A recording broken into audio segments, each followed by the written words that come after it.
नमस्कार, माझ्या चॅनलवरती तुमचे सर्वांचे खूप खूप स्वागत आहे. श्रावण सुरू झालेला आहे. श्रावण महिन्यामध्ये खूप सारे उपवास असतात.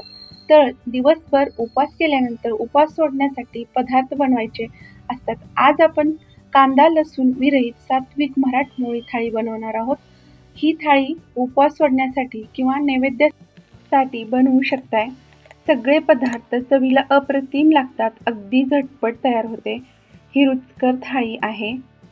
तर कुठेही स्किप न करता शेवटपर्यंत बघा. जर आजचा हा व्हिडिओ तुम्हाला आवडला तर प्लीज व्हिडिओला लाईक शेअर करा आणि अजून व्हिडिओ पाहण्यासाठी चॅनलला सबस्क्राईब करा. चला तर मग आजची ही थाळी कशी बनवायची हे पाहूया. थाळीमधला गोड पदार्थ तांदळाची खीर बनवण्यासाठी तांदूळ स्वच्छ धुवायचे, 5-6 तासासाठी भिजवून ठेवायचे. त्यानंतर कणिक मळून घ्यायची. आधी मळून ठेवल्यामुळे चपात्या चांगल्या होतात. तरी ते गव्हाचं पीठ घेतलेलं आहे, त्यामध्ये मीठ घालून कणिक मळून घ्यायची. त्यानंतर भिजवलेले तांदूळ मिक्सरच्या भांड्यामध्ये बारीक करून घ्यायचं.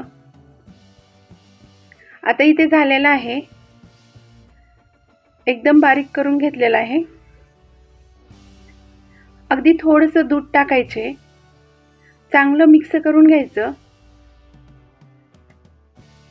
खीर बनवण्यासाठी एका कढईमध्ये तूप गरम करून घेतलेलं आहे. त्यामध्ये बदामाचे काप, चारोळी हे परतून घ्यायचं. आवडीनुसार तुम्ही ड्रायफ्रुट्स ऍड करू शकताय. तर एका भांड्यामध्ये दूध गरम करून घेतलेलं आहे. दुधाला थोडीशी उकळी आल्यानंतर तांदळाची पेस्ट बनवून घेतलेली त्यामध्ये मिक्स करायची. लो टू मीडियम फ्लेमवरती ही खीर बनवून घ्यायची. भांड्याला जास्त चिटकण्याची शक्यता असते. त्यानंतर आवडीनुसार साखर टाकायची, वेलची पूड, चांगले मिक्स करून घ्यायचे. परतून घेतलेले ड्रायफ्रुट्स ऍड करायचे. ही झालेली आहे खीर तयार. तर इथे घेतलेले आहे सुके वाटाणे, 5-6 तास भिजवून घेतलेले आहेत. त्यानंतर तुरीची डाळ घेतलेली आहे, त्यामध्ये 1 टमाटर घातलेला आहे आणि हे कुकरला लावून घ्यायचं. 3 शिट्ट्या होईपर्यंत शिजवायचं. त्यानंतर मसाला करण्यासाठी कांदा लसूण विरहित आहे. तर इथे खोबरं घेतलेलं आहे, टमाटर घेतलेलं आहे, अद्रक याची बारीक पेस्ट करून घ्यायची. आता इथे पेस्ट तयार आहे. तर डाळ पण आपली शिजलेली आहे आणि वाटाणा पण शिजून घेतलेला आहे. तर एका कढईमध्ये तेल गरम करून घेतलेलं आहे. त्यामध्ये मिरची टाकून घ्यायची. वाटून घेतलेला मसाला टाकायचा.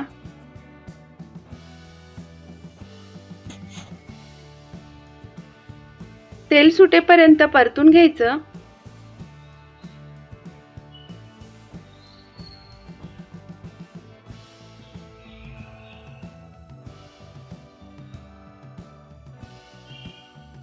आपण करून घेतलेल्या वाटणाला तेल सुटलेलं आहे. खोबऱ्यामुळं जास्त तेल सुटतं. तर इथे मीठ टाकून घेतलेली आहे, हळदी पावडर, लाल तिखट हे सर्व मिक्स करून घ्यायचे. त्यानंतर शिजवलेला वाटाणा टाकायचा, तेही व्यवस्थित मिक्स करायचे. तर वाटाणा शिजवते वेळेस पाणी जे राहिलेलं होतं तेच मी मिक्स केलेलं आहे. कोथिंबीर टाकून घ्यायची. भाजी झालेली आहे तयार.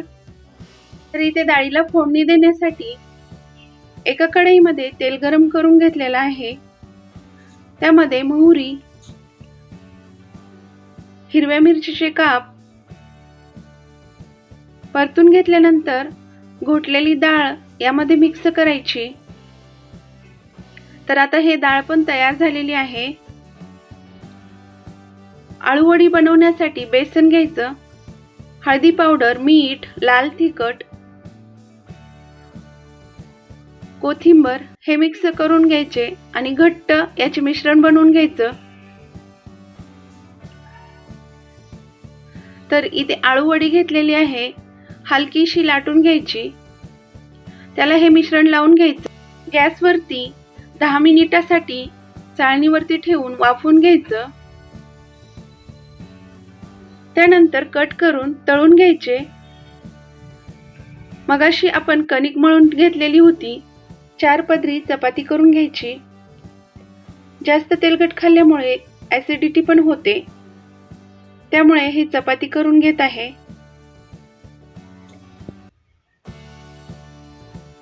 तवा गरम झालेला आहे, तर व्यवस्थित चपाती भाजून घ्यायची.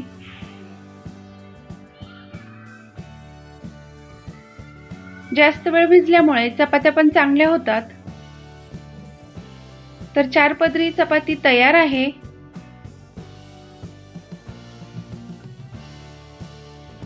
तर आजची ही श्रावण स्पेशल मराठमोळी सात्विक थाळी तयार आहे. तर नक्की करून बघा. आजच्या थाळीमधील खीर खूपच अप्रतिम लागते. या पद्धतीत तुम्ही नक्की बनवू शकताय. त्याचबरोबर वाटाण्याची भाजी आपण बनवलेली आहे, ती पण छान लागते. तर अशी ही थाळी तयार आहे. आजची ही थाळी तुम्हाला कशी वाटली ते नक्की सांगा. व्हिडिओ आवडला तर व्हिडिओला लाईक, शेअर, सबस्क्राईब करायला विसरू नका. पुन्हा भेटूया अशाच व्हिडिओमध्ये. तोपर्यंत मस्त खा आणि सर्वात महत्त्वाचे आनंदी राहा. व्हिडिओ शेवटपर्यंत पाहिल्याबद्दल धन्यवाद.